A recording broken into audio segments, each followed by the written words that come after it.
vous allez bien. Alors je viens de terminer le vlog de hier et je me suis dit je vais me faire un petit café gourmand pour ce matin. Encore une nouvelle petite invention de ma part, mais on va voir ce que ça va donner. En gros, je veux un café, le café que j'ai, je vous trouve un peu dans tous les sens, c'est celui-ci. Pour la Tassimo, mais que j'aime pas trop en fait. Je trouve que le café il sent bon, mais il est super liquide, je sais pas, on dirait un petit jus de café. Et j'aurais aimé l'avoir un peu plus consistant, avoir un peu plus de crème, etc.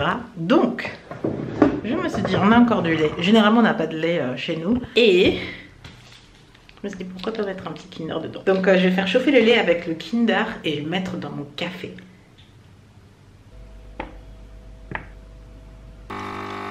C'est parti. Vous voyez ce petit moment où il y a le lait qui se mélange avec le café, ça a l'air trop bon. Je veux dire, il est encore à améliorer parce que j'aurais aimé avoir encore une petite mousse dessus. Mais je vais goûter là. Oh. C'est vraiment bon en fait. Bon voilà, vous avez la recette, vous pouvez essayer. Alors je suis suffisamment glandée, ça va mieux, je suis reposée, je suis bien. Et j'ai envie de reprendre quelque chose d'actif de nouveau. Et est-ce que vous vous rappelez de ça déjà? Je vous en avais parlé, je crois la semaine dernière ou quelque chose. C'est vraiment le mode tranquillou ce week-end.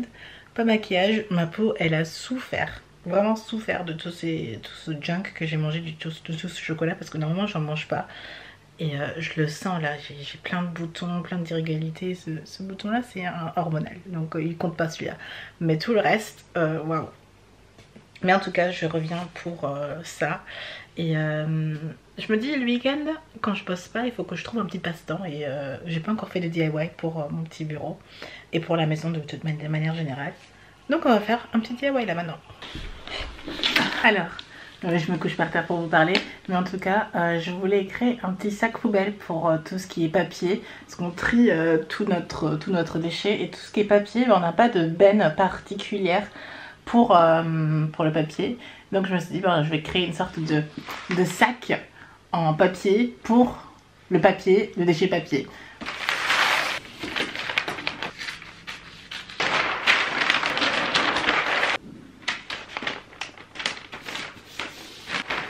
Ok, première étape, c'est de séparer mon papier en deux. C'était 300 mètres, donc j'ai divisé en deux. Donc ça fait 150 mètres chaque partie. Et bien sûr, je les ai recollés ensemble pour que ce soit un peu plus robuste, pour que ça tienne un peu plus. Du coup, je les ai repliés. Donc chaque partie fait 75 cm. Du coup, ça va être la hauteur. Et maintenant, il faut juste les recoller ensemble et faire une sorte de bricolage pour que ça ressemble à un sac.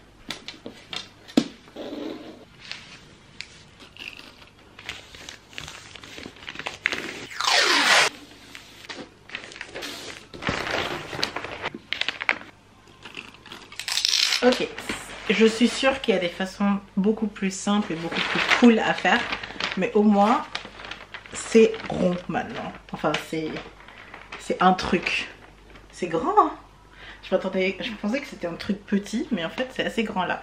Donc ce qu'il faut faire maintenant, c'est faire le bas pour que ce soit attaché en bas. Je commence à avoir chaud. Donc je vais essayer de faire une sorte de pliage pour que le bas soit plié tout simplement, et pour qu'on puisse l'ouvrir et que ce soit vraiment un sac et qu'on ait un fond en fait. Voilà, je vais faire le fond. J'ai une petite erreur de pliage. Ici j'ai collé de l'extérieur, alors ici que j'ai collé de l'intérieur, je ne sais pas si vous voyez. Le papier il est collé de l'intérieur, donc ça tient super bien. Ici j'ai collé de l'extérieur et ça commence à se défaire ici, donc je pense que je vais tout simplement devoir le refaire pour avoir cet effet ici. Ok, je viens de retracer 1 cm d'écart de ce côté et de l'autre côté là-bas. Et maintenant on va ramener les deux ensemble. Ça a l'air de tenir. On continue avec là où j'étais. Donc on était en train de faire le pliage. Donc comme c'est déjà fait, je peux rapidement vous expliquer le raisonnement pour la base. Admettons, il vous faut ça comme base. Et bien vous prenez le double, hop, pour faire le pli. Vous repliez en deux et on ouvre pour faire un pliage de ce genre. Et là, le bout, il a l'air beaucoup mieux que tout à l'heure. Parce que ça se décolle pas. Là, ça se décolle pas du tout. Là, c'est bien fait. Et là, comme je l'ai refait, bah, ça a l'air de tenir. Ce qu'il faut faire maintenant, c'est ramener les pointes ici, vers le milieu, ici et ici.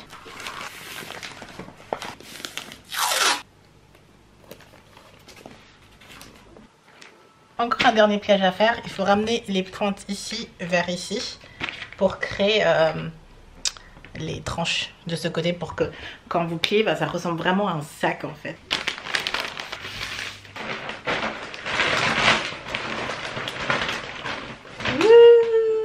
Ça marche. Ça a marché et ma batterie s'est éteinte, donc j'ai juste changé. Donc voilà, la seule chose que j'ai fait, c'est reprendre les pliages en fait. Donc j'ai tout repris. Et ce que je vais faire maintenant, c'est rouvrir, je pense. Et ça tient quoi. Franchement, ça tient. Sur le côté et tout, ça tient. Et un peu. Ça y est, j'ai terminé. Oh, je suis contente. L'écriture, elle est pas parfaite en fait, mais j'aurais pu mieux le faire, pardon, surtout avant que je commence à replier les bords. Parce que en fait, du coup, c'est pas totalement aligné ici.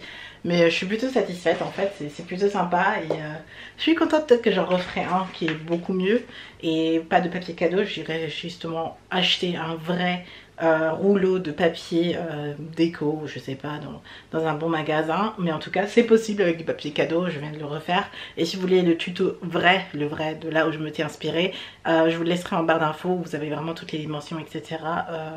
Pour réaliser ce genre de petit sac. Allez, c'est parti maintenant pour le mettre dans la cuisine. Schatz, guck mal, was ich gemacht habe. Papiertonne. Die gerade gemacht? Ja. Cool. Ja, das nervt mich hier schon die ganze Zeit, dass das Papier immer da rumsteht. Genau. Je suis très contente. Donc, franchement, ça traînait jusqu'à maintenant comme ça. Enfin, juste mettre là-dedans. Yeah! Ça pourrait paraître bizarre que je sois si contente d'avoir réalisé ce petit DIY, mais ça faisait partie d'un de mes objectifs pour cette année. Et c'est mon premier vrai DIY que j'ai pu le faire, donc je peux le marquer dans mon bullet journal que enfin j'ai fait un DIY et ça fait du bien. Et je me dis que je pourrais passer plus de temps le week-end à faire ce genre de choses. Je vais passer à la lecture et terminer mon livre que je voulais absolument terminer cette semaine. Donc voilà, c'est la suite. Et on est de nouveau le lendemain. Ah, j'ai un truc qui me picote sur le visage. Peut-être que je suis restée trop longtemps sous la douche avec les cheveux. Donc en tout cas, je voulais vous faire un petit retour.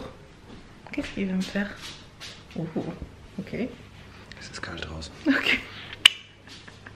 Donc le petit déj est prêt. Attention.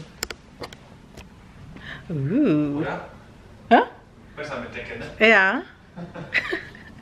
Donc monsieur a préparé le petit déj et il m'a ramené un petit plaid parce que il sait que je suis frileuse.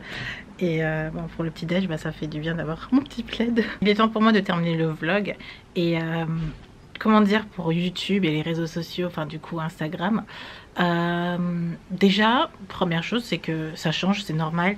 Et en fait, ça me fait penser un peu aux vieux qui disent bah, c'est plus la même chose, etc. Il y a tout qui change tout le temps. Et parfois, il faut aussi accepter les changements. Pour ma part, ça a souvent été la question, est-ce que je continue à rester sur YouTube? Est-ce que je continue à faire ce que je fais, vu que ça change pareil, que ce soit pour moi en tant que consommatrice que qu'en tant que créateur. Et en tant que consommatrice, ben, du coup, finalement, ce que j'ai fait, c'est me désabonner des chaînes qui m'intéressaient plus, en fait, tout simplement. Parce que, et pour diverses raisons, hein, évidemment.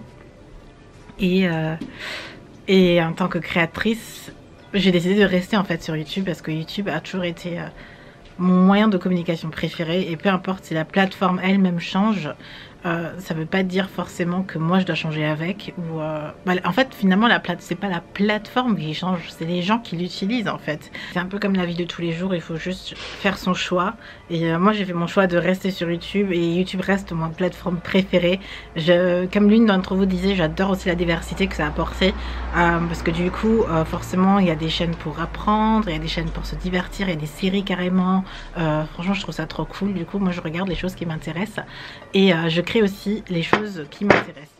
Par contre, c'est vrai que petit à petit, Je sais pas en fait. Faudrait que je prenne le temps pour en discuter de manière plus posée. Mais ça change. Mais nous-mêmes, on n'est pas obligé de changer avec en fait. Vous voyez, on a cette liberté. Et c'est ce que je disais l'autre jour, c'est que nous, en tant que créateurs, on a commencé... Ah, dankeschön. On a commencé libre et on a le choix de rester libre. Mais certains décident de ne pas être libres et veulent suivre les tendances. Bon, c'est un choix. Donc voilà. C'était ma partie de la question du jour. Pour la question de demain, qu'est-ce que je peux vous proposer? Pour demain, la question c'est quel est votre hobby? Parce que là, je voulais commencer les DIY. Il y a plein de tricot par exemple, ça faisait super longtemps que j'en ai plus fait, etc. Les petits hobbies à côté encore, et je voulais savoir lesquels étaient les vôtres. Voilà. Allez, à demain et gros bisous. Bye.